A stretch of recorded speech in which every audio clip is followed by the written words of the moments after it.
the Global Energy Leaders Podcast, Episode 20. Welcome to the Global Energy Leaders Podcast, powered by R Squared Global.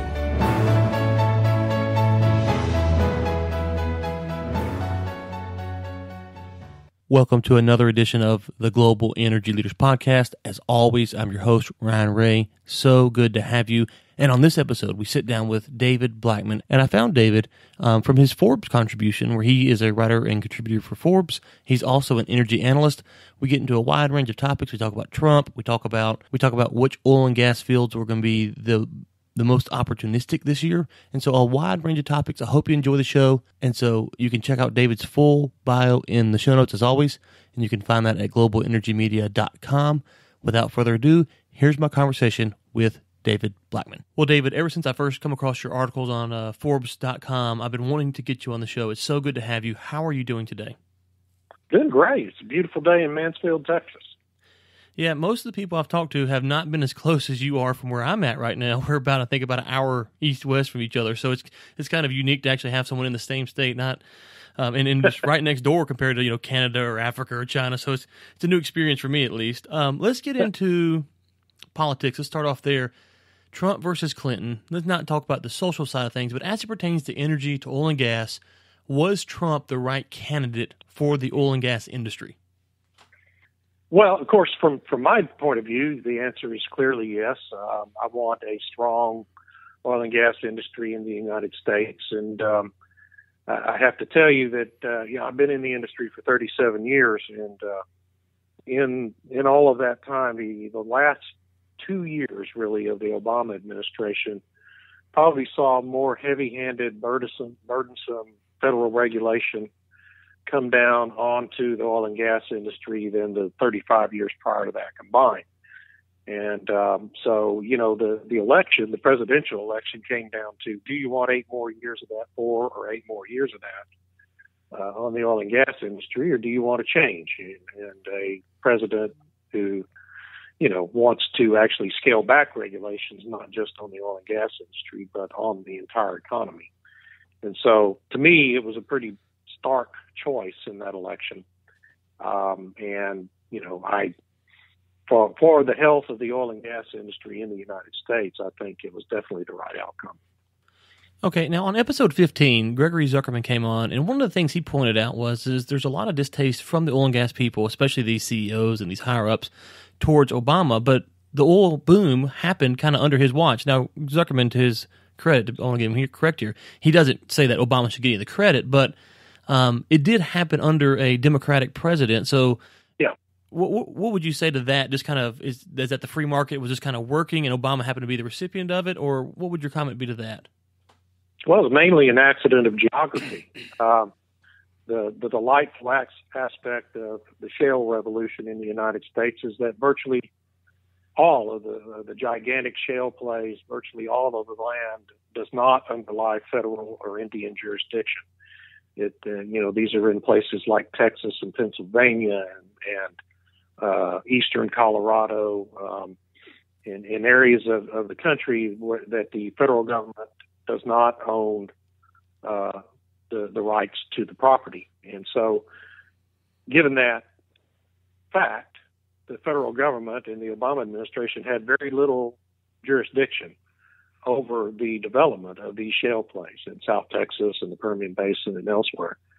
And so you were able to go in and develop those things, those prospects, without the heavy-handed regulatory thumb of the federal government, which also extends to Indian lands. I mean, that was not a negative comment about Native Americans at all, but unfortunately, Indian lands are also heavily regulated by the federal government. And really, the main way President Obama was able to negatively impact the oil and gas industry was at the Environmental Protection Agency with these regulations on methane, venting and flaring, and attempts to regulate it in other areas.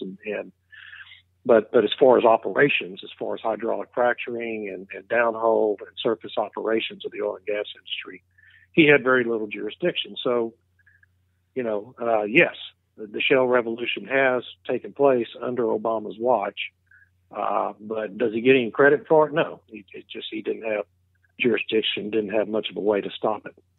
Okay, one of the things that Trump campaigned on was kind of this idea of bringing jobs back to America and America first. And there's been a lot of talk from the Trump administration about America first. Break that down for the oil and gas industry or energy in general. What does America first mean for the U.S. economy and the energy industry?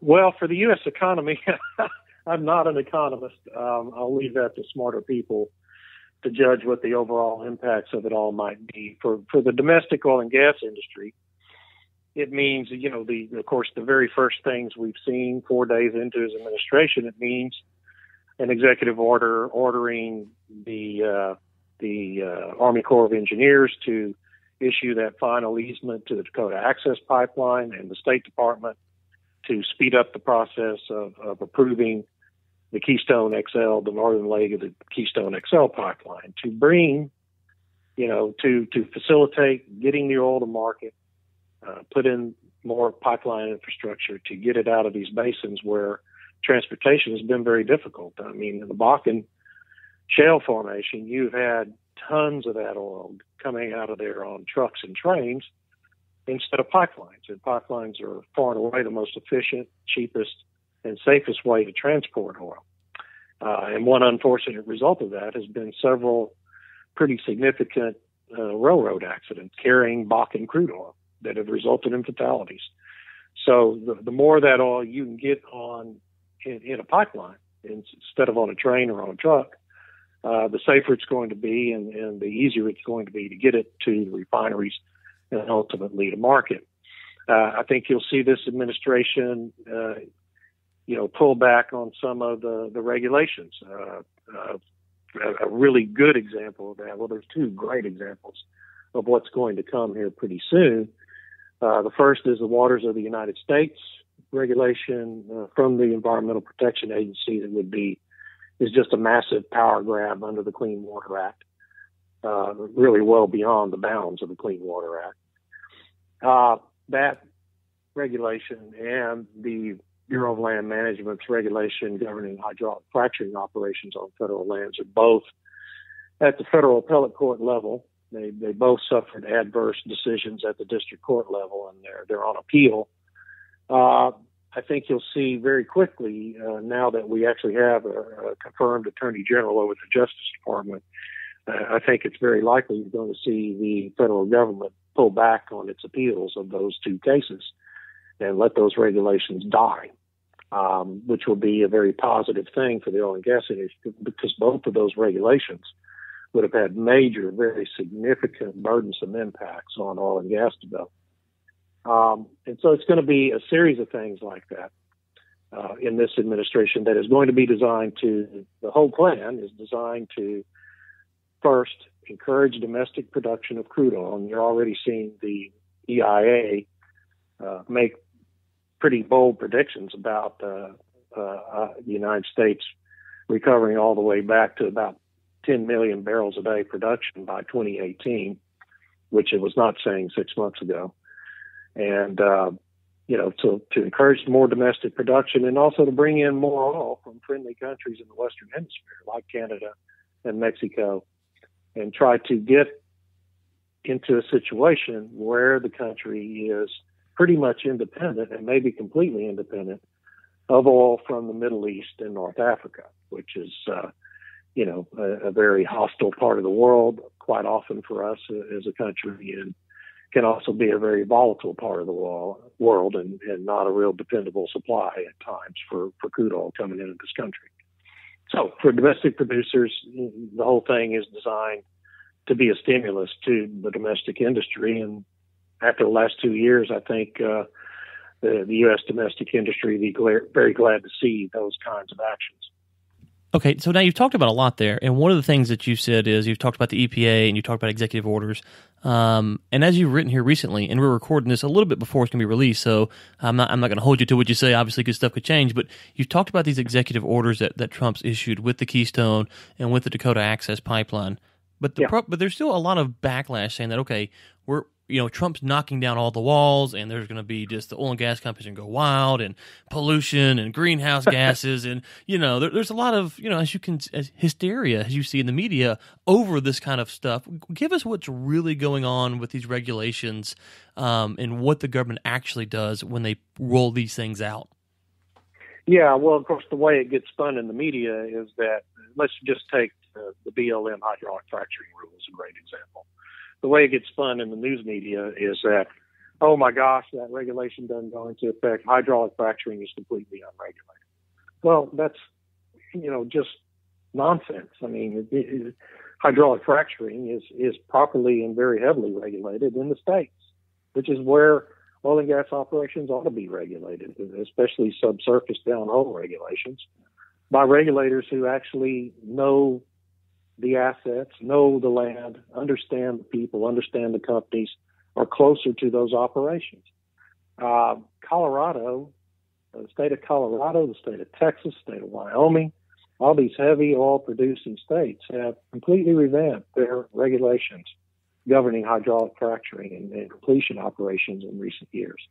And the whole thing about the BLM rule is just duplicative of these state regulations, and it just increases the regulatory burden, increases the cost of drilling these wells, and the higher the cost goes, the more these wells are non-economic to drill. And so when you have a duplicative regulation like that, it's a good thing to get rid of. The Waters of the United States regulation is another great example.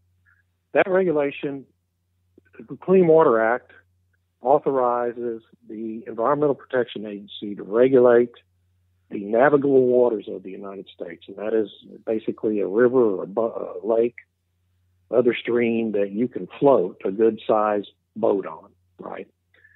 Well, the waters of the United States would vastly expand that to any body of water, man-made or naturally occurring, permanent or sporadic, that could, in a thunderstorm, cause water to flow into a navigable body of water. Well, think about that. I mean, I had a swimming pool when I lived in Houston that one time we got so much rain, water was coming out of that swimming pool and going down the alleyway to the street and ultimately into the Buffalo Bayou.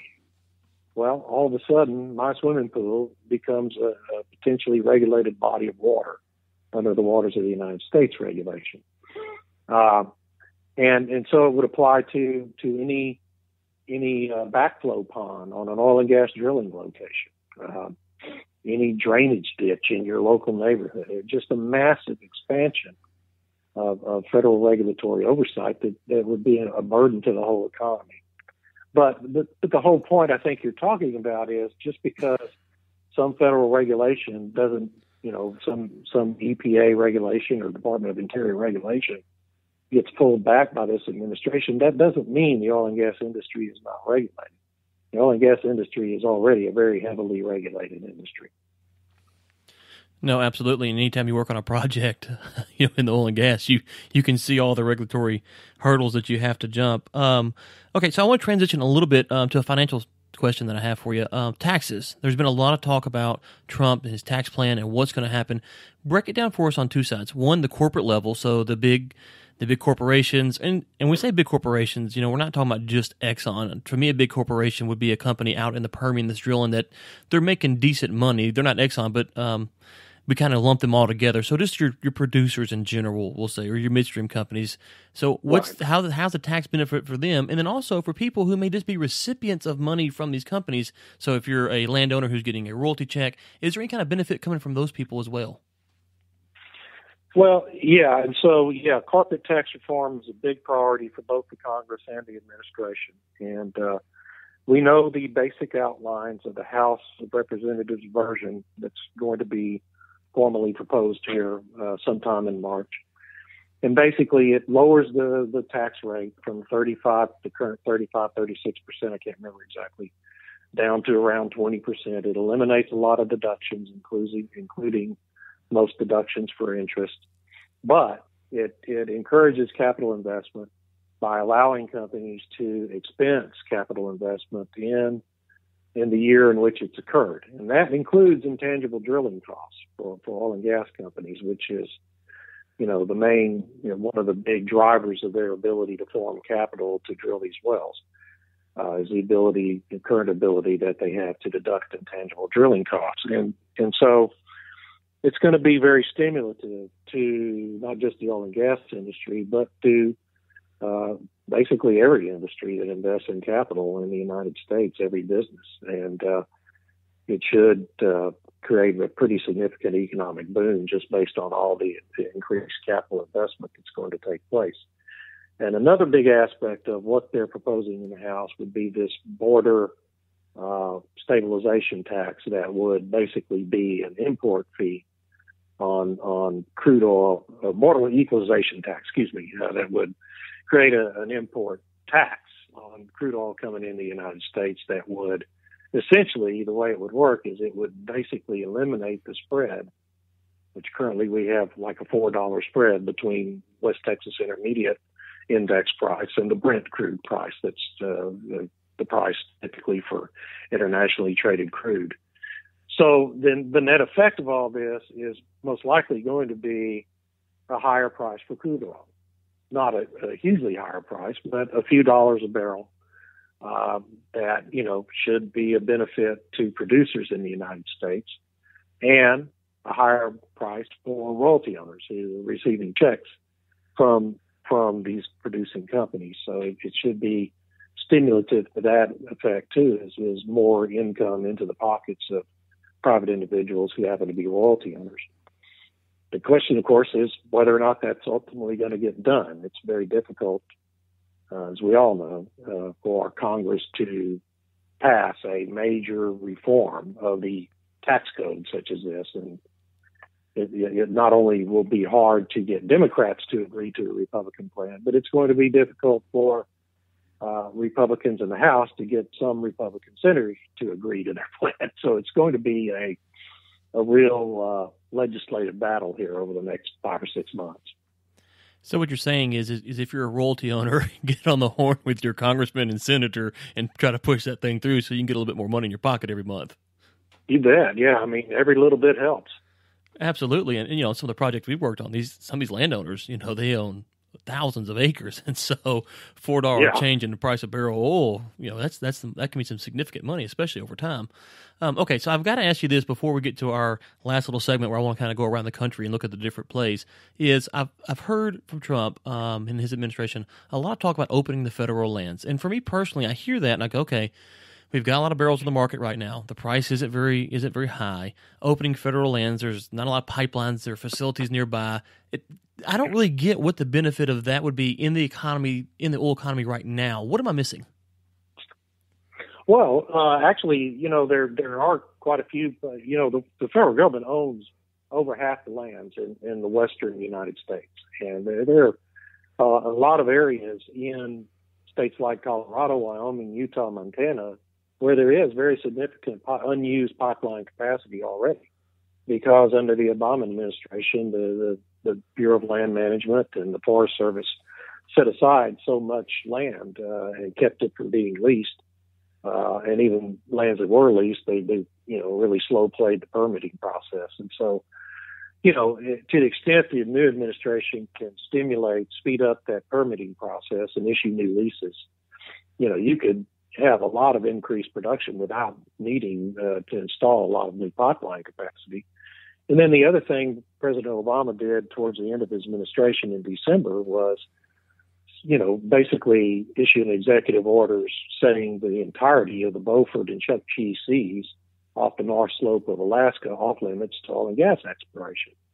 Everything the United States has in the Arctic region is now off limits to oil and gas exploration. And there are billions and billions of known reserves up there that, can be very safely produced in a very environmentally responsible way.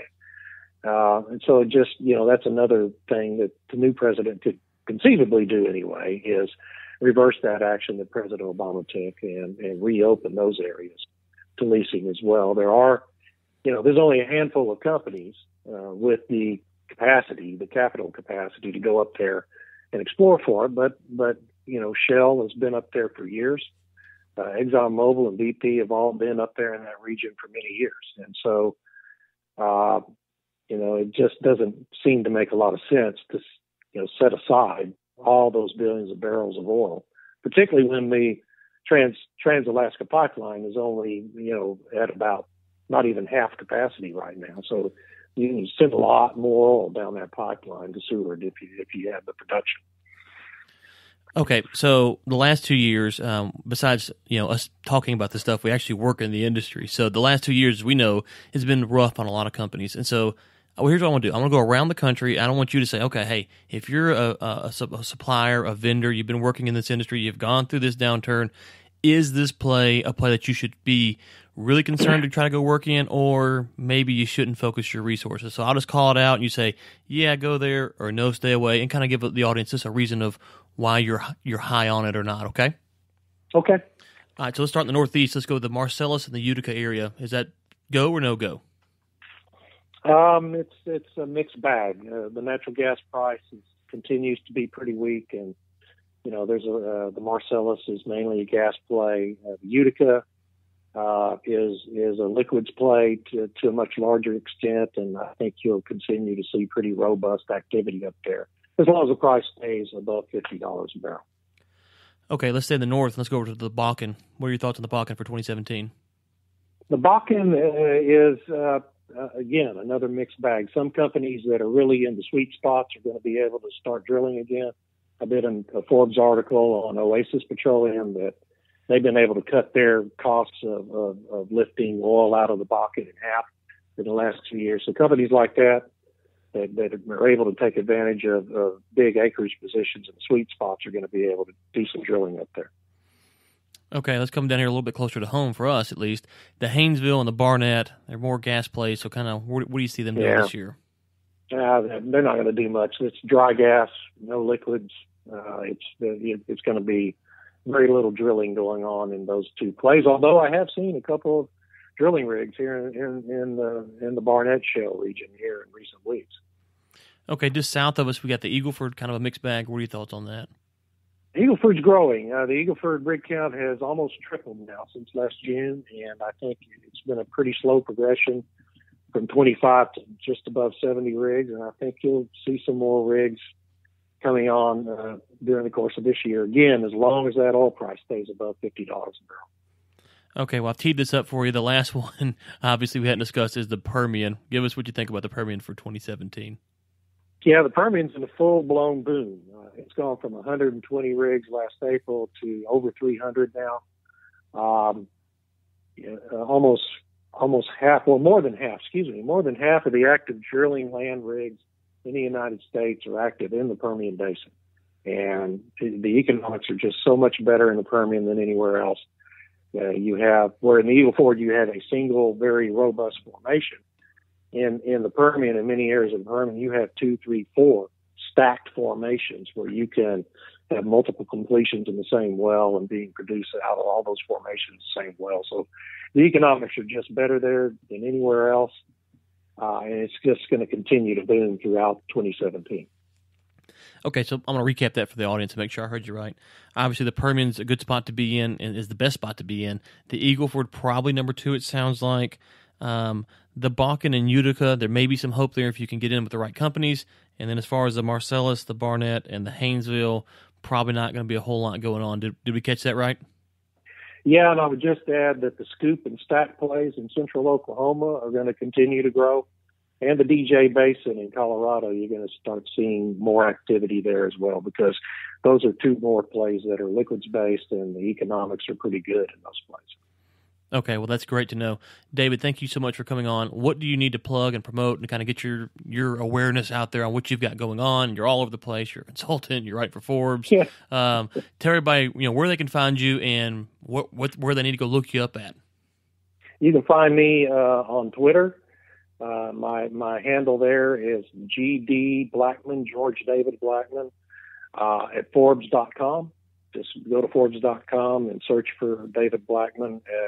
I also write for World Oil magazine. I'm a feature writer for World Oil, and I'm an associate editor and feature writer for Shale magazine out of San Antonio. which is www.shalemag.com.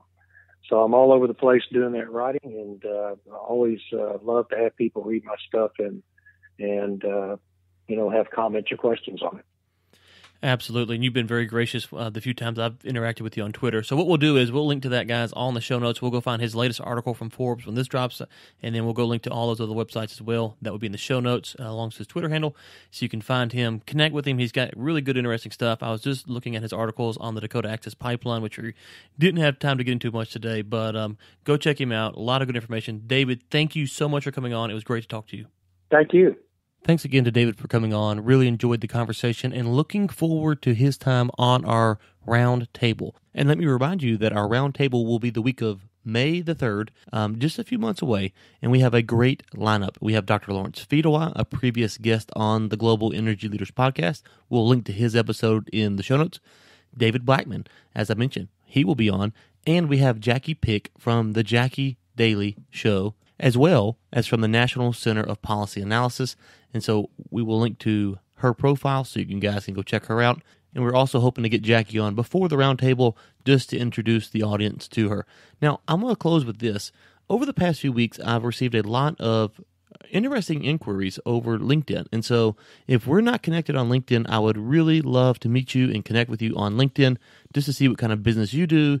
You can learn more about the business that I do. And, let's talk as energy professionals and see what issues are really driving us as we move through 2017 and beyond. Would love to connect from you. Would love to hear from you. Finally, if you enjoyed Alex Epstein's interview last week on the moral case for fossil fuels, where he absolutely decimates me, please go to globalenergymedia.com and click the opt-in button for your chance to win. All you got to do is give us a name and email. Simple as that, and you are entered to win. We've already had several of you sign up, and we hope that several more of you sign up as well. Guys, we really appreciate you tuning in. Our download numbers are really kind of getting insane at this point, and there's a lot of reasons. Mainly you, the audience, and your continued support of the show, and we really, really appreciate it. Thank you so much for being a part of this and what we have going on here. We look forward to bringing you the biggest names in energy, and until next time, keep climbing. Thanks for listening to the Global Energy Leaders podcast, powered by R Squared Global.